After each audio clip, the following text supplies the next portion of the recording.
Mesdames, Messieurs, bonjour. Très heureux de vous retrouver sur Panafricanist TV, la chaîne de télévision des panafricanistes 24/24. Nous vous apportons le meilleur de l'information sur un plateau d'or et notre grande interrogation du jour. Géostratégie, financement américain en Afrique, la guerre sino-américaine sur le continent. En tout cas, nous nous interrogeons.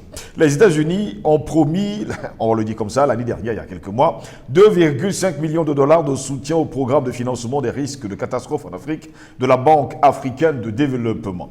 Comme cela ne suffisait pas, le G7 a promis 600 milliards de dollars de financement pour le continent africain. Qu'est-ce qui se cache derrière ces financements? Est-ce une guerre américaine contre la présence chinoise et russe sur le continent noir? On se souvient encore de ce que l'Agence des États-Unis pour le développement international, en abrégé USAID, et le département d'État américain se sont engagés à apporter un soutien de 2,5 millions de dollars sur un an au programme de financement des risques de catastrophes en Afrique de la Banque africaine de développement. Mais de quel risque de catastrophe parle-t-on? En tout cas, nous posons juste la question. L'annonce a été faite le 8 novembre dernier par Anne Vaughan, conseillère principale en matière de changement climatique à l'USAID. Elle s'exprimait lors d'une session organisée par la Banque africaine de développement et le groupe de la Mutuelle panafricaine de gestion des risques en marge de la COP26 à Glasgow pour promouvoir le financement des risques climatiques et de catastrophes en Afrique. Elle confirmait ainsi une annonce précédente du gouvernement américain de verser 2,5 millions de dollars sur un an à l'ADRIFI. En tout cas, nous allons nous intéresser justement à ces financements américains en Afrique. Est-ce une guerre sino-américaine sur le continent? Pour répondre à nos questions, nous sommes avec Edmond Kuaté, panafricaniste. Edmond Kuaté, bonjour, bienvenue à vous. Bonjour Steve, bonjour à tous les panafricanistes de par le monde entier. Bonjour à tous ceux qui, n'est-ce pas, portent l'Afrique dans leur cœur et qui, en tout temps et en tout lieu, se battent, se donnent cœur et âme pour donner un peu plus de dignité, un peu plus d'indépendance et un peu plus de liberté à ce beau continent. Très heureux de nous avoir, Edmond Kuaté. Une interrogation pour tous les Africains ces derniers jours. Pourquoi ces financements américains sur le sol africain? Et la grande interrogation, est-ce une nouvelle guerre contre la présence russe et chinoise sur le continent africain? Vous avez très bien fait dans votre narratif introductif de mentionner que la première fois, c'était une enveloppe de 2,5 milliards de dollars qui avait été annoncée pour la lutte pour la prévention des catastrophes. Exact. Et ensuite, au sommet du G7, lorsque les 7 grandes puissances de ce monde se sont retrouvées, ils ont également prévisionné une enveloppe de 600 milliards de dollars, n'est-ce pas, en direction de l'Afrique. Ce n'est pas là le plus intéressant. La question qu'on doit se poser en tant qu'Africain, c'est pourquoi, qu'est-ce que les Américains ou alors qu'est-ce que les Occidentaux, parce que là les 600 milliards c'était une enveloppe occidentale, c'est-à-dire l'ensemble, les 7 plus grandes puissances, entre guillemets, du monde, parce que ce sont eux qui s'autoproclament grande puissance. Alors, cette enveloppe, c'était pour financer quoi? C'était pour financer qui, précisément, en Afrique? Alors, c'est l'occasion pour vous de comprendre que l'Afrique, c'est un terrain d'enjeux géostratégiques, où finalement les grandes puissances s'affrontent, à défaut de s'affronter directement. Donc ça nous ramène à une autre notion qu'on a eue dans les années 60, la guerre froide. Parce que cette notion n'est pas souvent très bien expliquée aux gens. C'était quoi la guerre froide? La guerre froide, c'était l'affrontement des puissances par procuration, par petits terrains interposés. Vous avez par exemple vu ce qui s'est passé au Pakistan et en Afghanistan. Vous avez vu cette guerre qui s'est passée là-bas où les Pakistanais se meurent alors qu'en réalité, ce sont les Américains et les Russes qui sont en train de se faire la guerre. Vous avez également vu ce qui s'est passé entre 81 et 89, entre l'Iran et l'Irak. C'était toujours des guerres, n'est-ce pas, par procuration. En fait, l'Iran et l'Irak ne se reprochent rien. Oui. Mais sauf qu'on les incite finalement à se bagarrer au point où ils se bagarrent pendant plus de 8 ans. Et ils détruisent tout ce qu'ils ont comme potentiel, tout ce qu'ils auraient pu mettre à la construction, n'est-ce pas, d'un pays. Ils mettent tout ça, n'est-ce pas, pour se faire la guerre et s'entretuer. Donc c'est un peu ça, ce sont les guerres par procuration. Alors, l'Afrique aujourd'hui devient un terrain d'enjeux géostratégiques où les grandes puissances s'affrontent par pays interposés.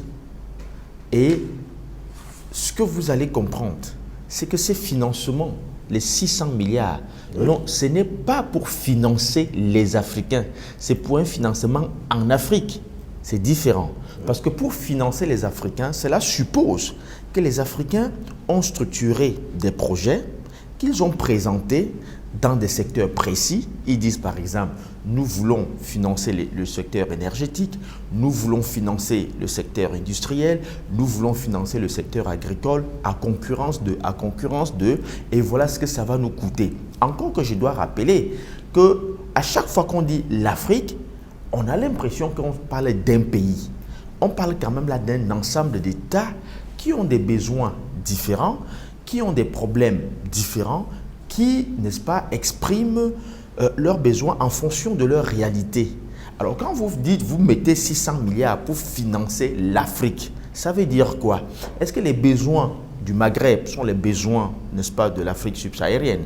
Est-ce que les besoins d'un pays comme l'Afrique du Sud, qui a atteint quand même un certain niveau en termes de développement industriel, est-ce que ce sont les mêmes besoins qu'un pays comme, je ne sais pas, le Centrafrique ou le Tchad, où on n'a même pas encore réussi à poser véritablement les jalons d'un pays, je vais dire d'un État moderne. Non, ce n'est pas sérieux. Alors, cette enveloppe de 600 milliards, c'est pour faire des financements en Afrique, mais ce n'est pas pour financer les Africains. Et pourquoi est-ce qu'on fait des financements en Afrique? Il faut très bien comprendre. C'est au bénéfice de qui? C'est par exemple, comme le cas en ce moment au Mali, en Centrafrique, où vous avez les MINUSMA, vous avez un ensemble d'organisations qui sont là et qui vont passer 10 ans sans que jamais vous ne puissiez savoir réellement quel est le bien fondé de leur présence chez nous. Qu'est-ce qu'ils nous apportent sur le plan sécuritaire, sur le plan économique, sur le plan social, sur le plan même géopolitique tout simplement. Ils nous apportent quoi? Mais on vous donne seulement des grosses enveloppes qu'ils dépensent tous les jours. On vous a par exemple dit que Barkhane coûtait 2 millions d'euros tous les jours. Je rappelle que 2 millions, c'est à peu près 1 milliard 300 000 francs CFA par jour. 1 milliard 300 millions, autant pour moi, par jour que les gens dépensent. Et pour quel résultat pour les Africains, vous ne savez pas. Mais le résultat, il est pour eux. La preuve, c'est que la France a quand même réussi à conserver sa tête, sa position en termes de pays, n'est-ce pas, de réserve d'or dans le monde. La France conserve sa position parce qu'ils puisent l'or gratuitement. Donc voilà à quoi ce type de financement va servir. Et finalement, c'est quoi? Il s'agit tout simplement, je vais faire une analogie pour que vous compreniez très bien. Les États-Unis aujourd'hui et l'ensemble des Occidentaux se comportent tout simplement comme un bonhomme qui croit avoir à sa portée et pour lui seul une jeune fille très jolie, et jusqu'au jour où il se rend compte qu'il y a quelqu'un d'autre qui courtise la fille. Oui. Alors, il ne met pas les moyens pour la fille, il met les moyens pour saboter tout ce que, n'est-ce pas, le monsieur, l'autre jeune garçon peut faire pour atteindre la fille. C'est-à-dire qu'il va bloquer le chemin, il va bloquer l'accès, n'est-ce pas, à la fille, il va mettre des gros moyens pour empêcher, créer même une garde invisible autour de la fille pour que le gars n'y accède pas. Mais ce n'est pas parce qu'il aime beaucoup la fille, mais c'est juste parce qu'il veut, n'est-ce pas, je vais dire, il veut juste satisfaire son ego, faire savoir que c'est sa propriété et de manière indiscutable. Il faut très bien comprendre, les Américains ne sont pas là pour financer les Africains. Non, ils sont là pour mettre un financement en Afrique qui va servir prioritairement leurs intérêts et empêcher, si vous voulez, la Russie et la Chine de pouvoir s'exprimer librement sur ce terrain géostratégique. Donc, n'allez pas croire que les 600 milliards, c'est pour aider à développer, à mettre en place un tissu industriel en Afrique pour pouvoir faire n'est-ce pas, produire des biens et des services en Afrique et empêcher les Africains d'avoir à dépendre finalement de la chaîne logistique mondiale. Non, ce n'est pas de ça qu'il s'agit. Il ne s'agit pas aujourd'hui de venir relever par exemple l'appareil de production africain et leur permettre de pouvoir mettre en place des chaînes de valeur qui leur permettent finalement de couper la dépendance vis-à-vis de l'Occident, parce que vous comprenez très bien que si jamais les Américains et les Occidentaux le font, c'est une balle qu'ils se tirent dans le pied, un peu comme ils l'ont fait vis-à-vis de la Russie. Et donc, au jour d'aujourd'hui, il s'agit pour ces Occidentaux de mettre les moyens et pour créer des espèces d'enclos, pour créer des espèces de barrières, pour créer des espèces, n'est-ce pas, de garde-fous autour de ce qu'ils considèrent comme leur gâteau à eux, de manière en sorte que d'autres acteurs, comme la Russie, comme la Chine, qui manifestent également des velléités, n'est-ce pas, des appétits grandioses pour l'Afrique et empêcher, n'est-ce pas, qu'ils viennent. Alors, les 600 milliards vont servir à quoi? C'est par exemple pour dire, si jamais la Russie et la Chine ne comprennent pas le langage diplomatique, nous sommes prêts à mettre les moyens, n'est-ce pas, militaires qu'il faut pour, n'est-ce pas, dissuader les Russes et les Chinois. Quand je parle de moyens militaires, je ne veux pas dire qu'ils vont envoyer les F-16, je ne veux pas dire qu'ils vont envoyer, n'est-ce pas, les B-52. Il ne s'agit pas de ça. C'est tout simplement pour vous dire que vous allez voir une recrudescence ou alors une montée exponentielle des activités terroristes, n'est-ce pas, en Afrique. Vous avez par exemple vu que toute l'Afrique de l'Ouest aujourd'hui subit une vague d'attaques terroristes sans que jamais personne ne puisse expliquer fondamentalement qu'est-ce que ces gens-là veulent. Quand vous allez par exemple tuer les militaires au Burkina Faso, vous recherchez quoi? C'est quoi vos revendications? C'est quoi? Vous réclamez quoi? Un partage du pouvoir? Vous réclamez quoi? Un accès à plus de ressources du pays? Vous réclamez quoi? Je dois dire de manière ferme que le terrorisme à l'origine, bien que négatif, avait quand même, je vais dire, reposait quand même sur un socle de revendications qui pouvait paraître légitime. Lorsque les Yasser Arafat, par exemple, en Palestine, posaient des actes terroristes, ils revendiquaient quelque chose. Ils revendiquaient plus d'indépendance ou alors le retrait des forces d'occupation israéliennes de leur territoire. Lorsque Farah Aidid, en Somalie, par exemple, pose des actes terroristes, c'est parce que, à défaut de pouvoir combattre d'égal à égal avec ce qu'ils considéraient comme les forces d'occupation, ils se disaient, nous allons pouvoir, n'est-ce pas, atteindre, n'est-ce pas, le moral de ces troupes-là pour les dissuader et pour les obliger peut-être à plier bagages et à s'en aller.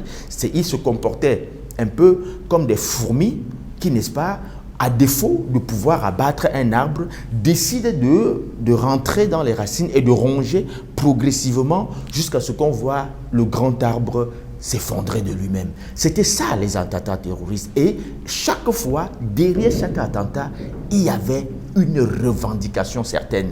Même si on pouvait condamner la méthode, on pouvait néanmoins comprendre, expliquer le fondement, n'est-ce pas, de ces attaques-là. Mais au jour d'aujourd'hui, vous avez des mouvements, on vous dit djihadistes, on vous dit islamistes, parfois on vous donne, n'est-ce pas, tout un tas je vais dire, de noms comme ça, mais au fond, personne ne vous dit évidemment qu'est-ce que ces gens revendiquent. C'est tout simplement les bras séculiers, n'est-ce pas, de ces grandes puissances pour pouvoir fragiliser les nations et les soumettre davantage. Donc, ces financements vont servir à ça.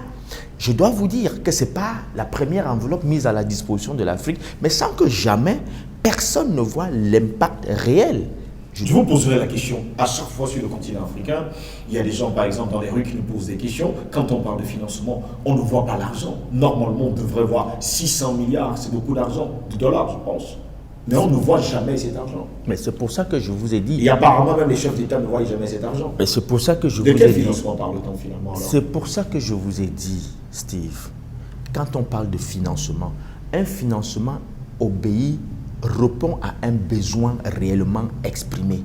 C'est-à-dire que avant qu'on ne parle de 600 milliards, le montant devrait être déterminé par un ensemble de besoins exprimés par les États africains et de manière sectorielle en disant nous voulons investir dans l'énergie et ça va nous coûter 100 milliards.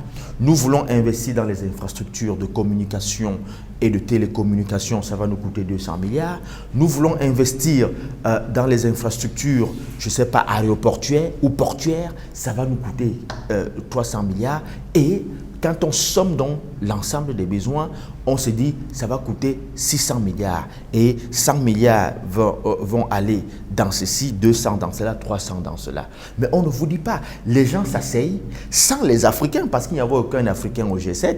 même pas le président de la Commission de l'Union africaine, même pas le président de l'Union africaine. Personne, aucun Africain n'était invité au G7. Mais comme par enchantement et comme par un coup de baguette de prestidigitation, les gens ont sorti dans leur chapeau de prestidigitateur un montant de 600 milliards pour financer l'Afrique. Sur quelle base est-ce qu'ils ont déterminé ce montant? Et je dois encore dire, c'est une insulte quand on dit Afrique.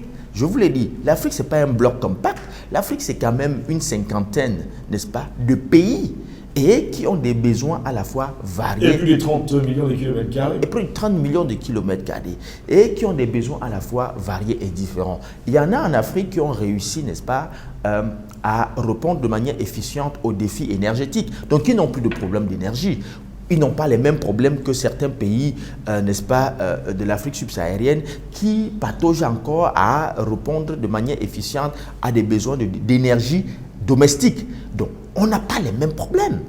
Il serait encore plus judicieux, si c'était sincère, il serait judicieux de dire l'Afrique, par tel nombre de pays africains ont exprimé des besoins, n'est-ce pas, pour relever leur capacité, n'est-ce pas, en fourniture énergétique. On a évalué ça à X montant. Tel autre nombre de pays africains ont exprimé des besoins en infrastructure, n'est-ce pas, de communication, de télécommunication, ça s'exprime à tel montant. Oui. Mais Keneni, on vous sort une enveloppe comme ça, sur la base de quoi? Vous ne verrez jamais cet argent, je vous ai dit. Ce n'est pas la première fois qu'on vous dit qu'on met de l'argent n'est-ce pas, à la disposition de l'Afrique. Au sortir du COP 21, les montants qui avaient été annoncés pour l'Afrique, c'était tout simplement faramineux. Mais sauf que... On ne voit jamais ça, c'est justement là où vous ne les verrez jamais. Et on ne voit non plus ce que ça a servi. Vous parlez justement de services, on ne voit pas à quoi sert justement cet argent. Mais sauf, moi je peux vous dire à quoi ça a servi. Vous croyez que Boko Haram, vous avez déjà vu l'armement, je vais dire l'armement de Boko Haram? Oui. C'est important, parfois ça défie même l'armement des États africains, de plusieurs États africains. Je dois vous dire, il n'y a rien qui coûte cher comme la guerre. Boko Haram recrute, moi j'ai fait partie d'une étude où c'était une étude commandée par la Banque mondiale elle-même, hein, donc j'étais dans cette étude-là. Et pendant ces études, on s'est rendu compte que les gars de Boko Haram recrutaient des enfants qui étaient payés à 300 000 francs le mois et on leur donnait parfois 1 an de salaire à l'avance et qui devaient laisser à la disposition de leur famille. Et justement, les enfants disaient qu'ils acceptaient finalement cette offre-là parce que ils vous disaient que parfois ils font 3 mois sans voir un billet de 10 000 francs. Et donc, lorsque la possibilité leur est donnée de toucher autant d'argent, pour eux, le péril est finalement marginal. C'est-à-dire, aller mourir, c'est marginal pour eux. Et donc, lorsque Boko Haram peut recruter des milliers de personnes, de jeunes, et leur donner des salaires de 300 000 francs par mois et payer 1 an à l'avance, vous croyez que cet argent sort d'où? Quand vous voyez Shekau, qui était leur patron, il vous a dit qu'il était propriétaire d'une industrie, qu'il s'est fait un matelas financier à travers ses activités commerciales et industrielles. Non, il n'avait rien. C'était un petit filou, n'est-ce pas, des quartiers, des bas quartiers, qui n'avait lui-même pas, je vais dire, des moyens de sa propre subsistance, mais qui subitement, non seulement peut recruter des milliers de personnes qu'il paye mieux que les États africains, parce qu'il y a certains militaires, de nos armées africaines qui ne touchent pas 200 000 francs le mois, il faut le dire. Mais il les paye mieux, il les équipe mieux, il a des chars, il a des pick-up flambant neufs, il a des RPG, il a des armes de dernière génération et il réussit à mettre en déroute des armées, n'est-ce pas, de nos pays. Vous croyez que cet argent sort d'où? C'est de ces financements dont il est question. Et pourquoi? Parce qu'il faut très bien comprendre que ces États-là ont quand même réussi à mettre en place des mécanismes de gestion tels qu'il faut un minimum de transparence. Or, dans leur ligne budgétaire, dans leur, n'est-ce pas, programme budgétaire, vous ne verrez pas une ligne qui dit financement, par exemple, du terrorisme, ça n'existe pas. Mais vous verrez aide au développement en Afrique. Ça doit apparaître. Parce que comme ils ont chez eux ce qu'on appelle l'obligation de reddition de comptes. Ouais. Alors, pour rendre compte, s'ils ont financé, par exemple, Boko Haram à concurrence de 100 milliards, ouais, ils ne peuvent pas mettre financement de Boko Haram. Ça, ils ne mettront pas ça parce que ça va créer un choc psychologique dans leur société. Mais lorsqu'on met 100 milliards, appui budgétaire en Afrique, financement, n'est-ce pas, aide au développement en Afrique, ça passe. Edmond Kouyaté, dans les grandes institutions internationales, Banque mondiale, Fonds monétaire international, Nations unies, le G7, le G8 et tout ce que vous pouvez imaginer, j'en passe, le Club de Paris, le Club de Londres, l'Afrique est qualifiée de pays très pauvre. Vous qui êtes économiste, je vous pose une question. Peut-on financer pour ne pas en profiter? Déjà, il faut rectifier ces termes. C'est un abus de langage de dire que l'Afrique est... C'est ce qu'on dit. Et je pose donc la question de savoir, peut-on financer, vous qui êtes économiste, là où on ne gagne pas? Non, non. C'est pour ça que je tiens tout de suite à rectifier cette terminologie qui finalement crée à la fois un complexe d'infériorité et un doute capacitaire chez les jeunes Africains, du moins les esprits pauvres, les esprits qui ne sont pas avertis. L'Afrique, c'est un continent appauvri où la pauvreté et la misère sont entretenues. On met beaucoup de moyens pour entretenir la pauvreté et la misère en Afrique. L'Afrique n'est pas un continent pauvre. L'Afrique, si vous voulez, c'est le continent, l'un des continents les plus riches. Le continent le plus riche. Le continent le plus riche, je dois le dire. Parce que en dehors de la Russie, qui réussit à totaliser un certain nombre de ressources naturelles qui lui permet de se replier sur lui-même, il n'y a que l'Afrique qui réussit ce challenge-là. Pour exemple, l'un des pays les plus misérables et les plus pauvres en Afrique, notamment, c'est le Niger. Et je dois vous rappeler que si le Niger ferme ses portes, même le peu d'électricité que les Occidentaux, dont les Occidentaux s'en vantent là, l'uranium précisément, ils vont fermer toutes les centrales nucléaires, n'est-ce pas, ou là où ils produisent de l'électricité, et ils vont fermer boutique. Ça, c'est un exemple. L'autre exemple, c'est que si vous fermez le Congo, si le Congo n'existe plus, l'industrie informatique électronique va disparaître parce qu'ils n'auront plus de coltan, ils n'auront plus un certain nombre de matières premières, de lithium, pour pouvoir développer l'industrie. Donc, tout le monde entier, finalement, dépend de l'Afrique. Mais on a l'impression aujourd'hui que les Africains eux-mêmes ne savent pas que ce sont eux qui sont le centre du monde. En fait, l'Afrique est ce que j'ai souvent appelé quelqu'un, je fais souvent cette analogie pour dire l'Afrique, c'est comme quelqu'un qui est assis sur des tonnes de maïs. Il est assis dessus, mais il quémande 2 boules de couscous. Il est prêt à donner de sa vie pour avoir 2 boules de couscous, tout simplement, alors qu'il a le maïs. Mais on lui fait croire par un certain nombre d'alchimies, de circonvolutions et je ne sais pas trop quoi d'autres conjectures. On lui fait croire que il ne peut pas lui-même égrener ce maïs obtenu de la semoule et pouvoir faire du couscous. Et il croit que ça relève de la magie. Il croit. Par conséquent, il est prêt à donner 10 sacs de maïs pour obtenir 2 boules de couscous, tout simplement. Pour lui, ça lui suffit. Voilà ce qu'on appelle, n'est-ce pas, la destruction du tissu psychologique des Africains. Et ça a été fait depuis longtemps. C'est-à-dire, on détruit votre stabilité psychologique, votre structure psychologique, on vous retire la capacité de penser et on vous fait penser selon les canaux que d'autres veulent. C'est pour ça que j'ai dit souvent que les Africains ont ceci de particulier, qu'ils sont devenus tout simplement des dépotoirs de la pensée résiduelle des autres. C'est pour ça que, je ne sais pas, il y a un grand penseur qui disait, c'était Steve Biko, que la force de l'oppresseur, n'est-ce pas, ce qui fait la force de l'oppresseur, c'est finalement sa capacité à faire chanter l'opprimé. C'est-à-dire que l'opprimé, c'est l'opprimé qui donne beaucoup de poids et beaucoup de puissance à l'oppresseur. Et donc, sur le plan mental, on a conditionné les Africains. Ils ne pensent pas par eux-mêmes. Ils croient même qu'ils sont pauvres. Les Africains rabâchent, même nos chefs d'État disent il faut aider l'Afrique. Non, l'Afrique n'a pas besoin d'aide. L'Afrique a besoin de se prendre en main. Et donc, dans ces institutions, justement, ce discours, c'est un discours à dessein. C'est pourquoi vous allez voir que il y a comme une dorsale qui est développée. D'un coup, vous êtes des pays à revenus intermédiaires. D'un autre coup, vous êtes des pays sous-développés. D'un autre coup, vous êtes des pays en voie de développement. D'un autre coup, vous êtes des pays pauvres et très endettés.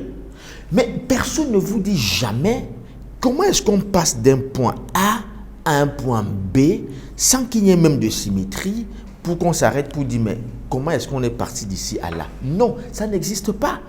Et quand ils tiennent ces discours-là, nos chefs d'État relaient ça, n'est-ce pas, comme des micros, comme des mégaphones, ils relaient ça tout simplement.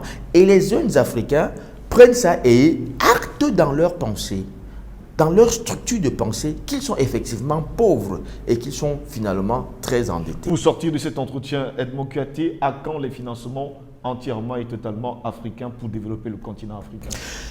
C'est ce qu'on appelle finalement, vous parlez là de la productivité des capitaux. Oui. C'est-à-dire comment réussir à mettre en place des capitaux qui nous soient propres. Je dois vous dire une chose. Il faut que les Africains arrêtent de croire qu'ils iront chercher, que quelqu'un va leur donner des capitaux pour, n'est-ce pas, se mettre au même pied d'égalité que les autres. Ce n'est pas possible. Je dois vous dire, Steve, posez-moi la question de savoir comment entre 80 et 2000, la Chine a réussi à trouver des capitaux pour passer du pays de tiers-monde à aujourd'hui première puissance, si vous voulez, mondiale économique. Oui. Demandez-vous comment est-ce que la Chine a trouvé les capitaux. La Chine n'est pas allée taper la main. La Chine n'a participé à aucune conférence de donateurs. La Chine n'a participé à n'est allé à aucun club de Paris, club de Londres, club de Washington. La Chine n'est allée faire des salam-alek à personne. La Chine a élaboré des stratégies, n'est-ce pas, de développement en s'appuyant sur ses propres réalités. La Chine a mis en place des stratégies, n'est-ce pas, pour pouvoir acquérir la technologie, avoir des capitaux et développer ses industries et son agriculture. C'est ce que la Chine a fait. Vous ne pouvez pas avoir la matière première et dire que vous n'avez pas de capitaux. C'est faux. Ça n'a pas de sens. Il faut que les Africains arrêtent de vendre, n'est-ce pas, à vil prix des tonnes de maïs pour quelques boules de couscous. Il faut qu'ils arrêtent ça. Je prends cette analogie pour que tout le monde nous comprenne. On ne peut pas être ceux-là qui donnons, n'est-ce pas, nous ne pouvons pas être ceux qui donnons l'uranium pour donner l'électricité dans le monde. Mais on n'a pas d'électricité. Et on n'a pas d'électricité chez nous. Et on n'a même pas d'argent pour acheter un poteau. Tout le bois vient du continent africain. On ne peut pas être ceux-là qui mettent à disposition tout le bois nécessaire pour le chantier naval, pour les constructions de chemins de fer, pour tout ce que vous voulez, pour toutes les constructions finalement, l'architecture mondiale, mais nous manquons de logements. Les gens chez nous dorment dans les rues. Ça n'a pas de sens, c'est une incongruité. Tout simplement parce que nous préférons couper rapidement du bois, vendre 1 mètre cube à 500 000. On a rapidement de l'argent et ce même bois, une fois qu'il est travaillé, on nous le revend à 5 millions de francs et nous ne nous rendons pas compte. Nous ne pouvons pas être ceux-là qui occupons tous nos vastes espaces de terre à cultiver du cacao que nous vendons allègrement à 800 francs le kilogramme. Mais à contrario, nous importons 200 grammes de chocolat à 3500 francs. Allez toucher une plaquette de chocolat qui coûte 3500 francs. Là-dedans, vous avez réellement 200 grammes de chocolat. Le reste, ce sont des additifs. 200 grammes, c'est que vous êtes très gentil. Je suis même très gentil. Parce qu'aujourd'hui, c'est 78% de sucre. Tout à fait. Le reste, ce sont des additifs. Tant que vous allez continuer à opérer comme ça, mais vous cherchez des capitaux comment? C'est une incongruité. Et vous êtes conscient que si par exemple le Ghana, la Côte d'Ivoire, le Ghana qui fait, je crois 40%, n'est-ce pas, du cacao mondial. La Côte d'Ivoire qui fait aussi 40%, je crois, la Côte d'Ivoire fait 30%, le Ghana c'est 30%, la Côte d'Ivoire c'est 40%, le Nigeria c'est 6%, le Cameroun c'est 6%. Ça veut dire qu'à nous là, nous faisons 73% du cacao mondial. Ça veut dire que si nous disons, ok, cette année nous ne donnons pas notre chocolat, le monde entier est en panne. Si nous ne donnons pas notre cacao, le monde entier est en panne de chocolat. Et nous n'arrivons pas à nous positionner. Nous continuons de taper les mains. Pardon, venez. Les gens vous disent, aujourd'hui, non, on ne peut plus acheter le kilo. On est parti de 1500, je crois, à l'époque. Aujourd'hui, c'est 800 francs, 1000 francs, le kilogramme. 1200 francs, maximum. Mais nous continuons d'accepter, on vient toujours nous faire du chantage. En 1887, le kilogramme de cacao avait baissé de 250 francs. 250 francs. Et là, en ce moment-là, cette année-là, tous les agriculteurs avaient brûlé les champs de cacao. Et subitement, on a réouvert sans que personne ne nous dise quelle est notre place dans la négociation de ces prix-là. Chaque jour, on vous dit que vous subissez la détérioration des cours, vous subissez la détérioration, n'est-ce pas, des termes de change sur le marché, parce que vous n'y êtes pas invité, parce que ça se décide sans vous. Tout comme les gens s'asseyent quelque part dans une chambre et ils décident qu'ils vont vous financer à 600 milliards. Vous n'y êtes pas. Pourquoi est-ce que vous voulez avoir le contrôle sur les 600 milliards? Ceux qui ont décidé de mettre les 600 milliards, ils ne vous ont pas dit pour quel objectif ils vont mettre les 600 milliards. Comme je le disais tantôt, ce n'est pas parce que vous avez exprimé un besoin réel et et répondant à ces besoins, ils ont défini une enveloppe. Non, ils se sont assis par rapport à leurs objectifs. Ils ont décidé de mettre une enveloppe de 600 milliards. Souffrez donc qu'ils implémentent leurs objectifs. Si vous acceptez, personne n'a fait un communiqué pour dire en Afrique, même pas le président de l'Union africaine, pour dire mais nous souhaiterons savoir pourquoi les 600 milliards ont été mis à disposition ou alors comment est-ce que les 600 milliards vont être dépensés sur notre sol. Personne ne l'a dit. Mais vous allez voir, chacun va prendre des couloirs un peu nuageux, un peu brumeux, un peu sombres pour aller faire des salam alek et vouloir prendre la plus grosse part sur les 600 milliards. C'est ce qu'ils vont faire. Alors que l'Afrique aurait parlé d'une même voix pour dire nous souhaitons avoir de la transparence sur les 600 milliards. Savoir dans quel domaine. L'Afrique était obligé de les accepter. Alors, ils peuvent même refuser. Il doit même refuser. L'Afrique ne doit bénéficier que des financements dont il est lui-même demandeur. Et même pourquoi est-ce qu'il doit aller tout le temps taper les mains pour les financements? L'Afrique doit fixer les conditions d'échange, n'est-ce pas, des échanges des produits qui sortent de son sol et de son sous-sol. L'Afrique doit dire voici dans quelles conditions désormais on doit prendre les produits de notre sol et de notre sous-sol. Et ça doit se parler d'une seule et même voix. Merci à vous, Edmond, d'avoir été avec nous. C'est moi qui vous dis merci, Steve. Mesdames, Messieurs, c'est ici que s'achève cette autre édition de Parole panafricaniste. Plaisir de vous retrouver très bientôt. Restez sur Panafricaniste TV. L'information est en continu sur notre chaîne.